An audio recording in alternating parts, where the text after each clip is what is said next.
Ultimate Warrior did not lose. Losing was for the weak. Losing was for the marginalised, positioned to lose. Losing was a disgrace to the power of destructicity or whatever insane bollocks he used to spout. Look, a few caveats before we get into this video. I haven't included the losses of the Dingo Warrior on this list, although he did do the odd job in Texas, and I've only mentioned his 1991 house show losses to Sergeant Slaughter as one entry, because otherwise it would just be the same match over and over and over again. And we get enough of that on Monday Night Raw. Look, the Ultimate Warrior had a, let's say, unique career in wrestling. A body guy in an era of body guys swiftly recruited by Vince McMahon. He didn't like to lose, and Vince McMahon didn't like to book him to lose that much either.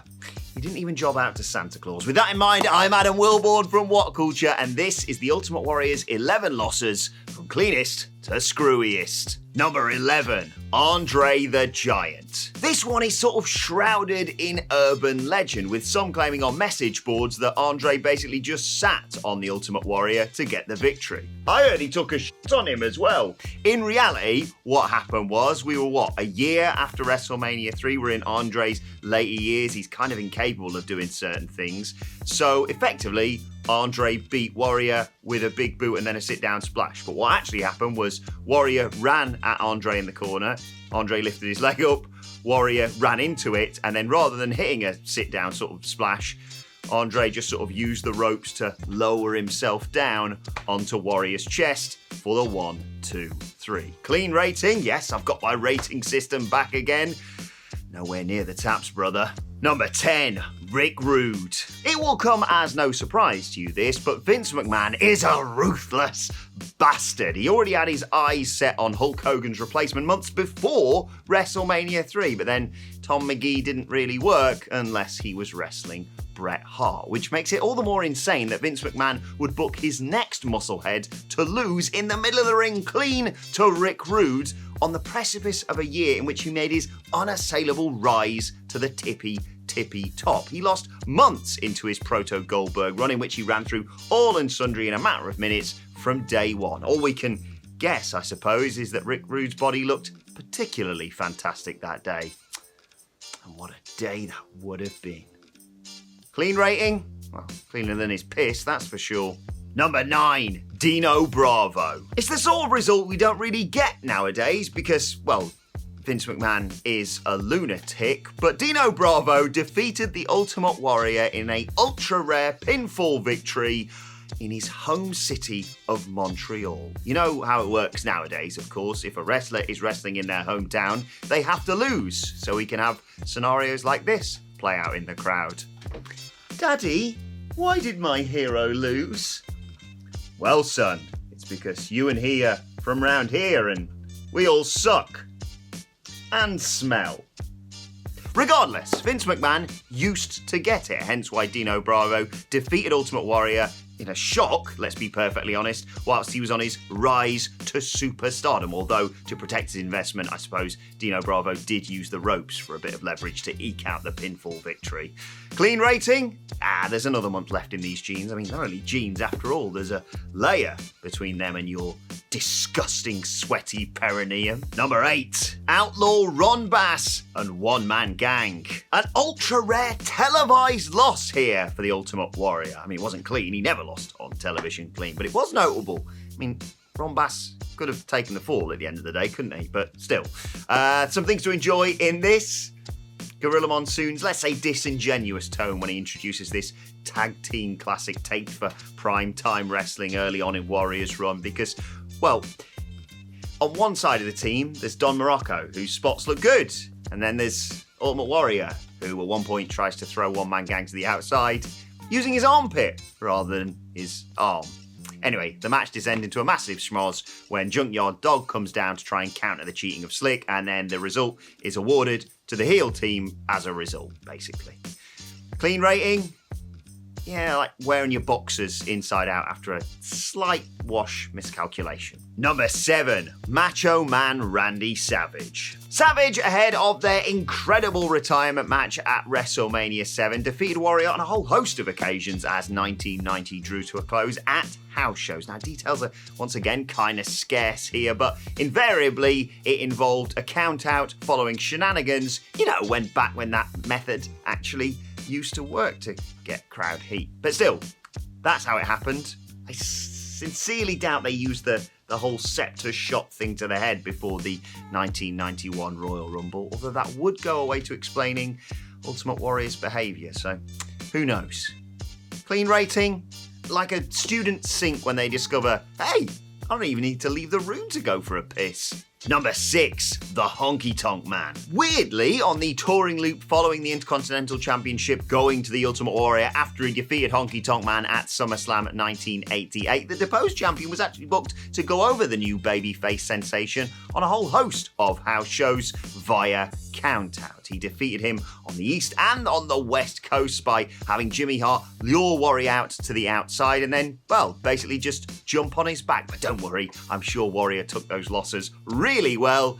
Regardless, the results were reversed by October, with Ultimate Warrior getting the victory over HTM by DQ. Rating? Drop D tuning. Number 5, Sergeant Slaughter. After defeating Warrior for the Winged Eagle at the 1991 Royal Rumble, Sergeant Slaughter routinely defeated Warrior in steel cage matches on the non-televised circuit. Now, in lieu of footage, when Michael Sidgwick was writing this list that I'm now making into a video, he found 2, let's say, astonishing accounts from the Wrestling Observer newsletter archives. And if you thought the Attitude Era was problematic, just wait. Number 1, after Warrior lost, in order to send the fans home happy, Sherry Martel was left hanging at the top of the cage wearing just her bra and panties. And if you're thinking, well, I suppose you need to send the fans home with jubilant spirits and a lovely memory of the occasion. Yeah, Dave Meltzer attended that show and writes that several mothers dragged their kids away from the scene in a state of fury. And the other one is the fact that in order to protect the Warrior from the clean loss as much as possible, the Orient Express joined the Iraqi sympathisers for the beatdown. I wonder why Vince McMahon would put those two together. Nah, I got nothing. Clean verdict? Yeah, Sergeant Slaughter didn't win with much in the way of valor, did he? Number 4, Rick Rude. I can tell you exactly how this would happen if it went down nowadays. Bobby Heenan would jump up on the apron and wave his arms around like a madman and thus distract Warrior, who'd look like a massive asshole as a result. And then Rick Rude would hit him with the old surprise roll-up and then leg it straight out of there as soon as he got the 1, 2, 3, whilst Gorilla Monsoon shouted about how he stole one. What actually happened was Bobby Heenan was just mint, basically. After one of Warrior's more accomplished in-ring efforts, Heenan pushed all of his weight down on Warrior's legs so he could not kick out. Bobby Heenan got it over because Bobby Heenan just got everything over. What a legend he was. Clean rating? That toilet needs bleaching. There's a huge libertarian-sized skid mark in there. Number 3, Sergeant Slaughter. Right, let's get the bad stuff out of the way first and foremost. Yes, this was a dire and exploitative period that illustrated and arguably hastened WWF's mainstream demise with the whole security measures. That's why we've got to shrink WrestleMania 7, not because no one's buying any bloody tickets to the show, but this is an awesome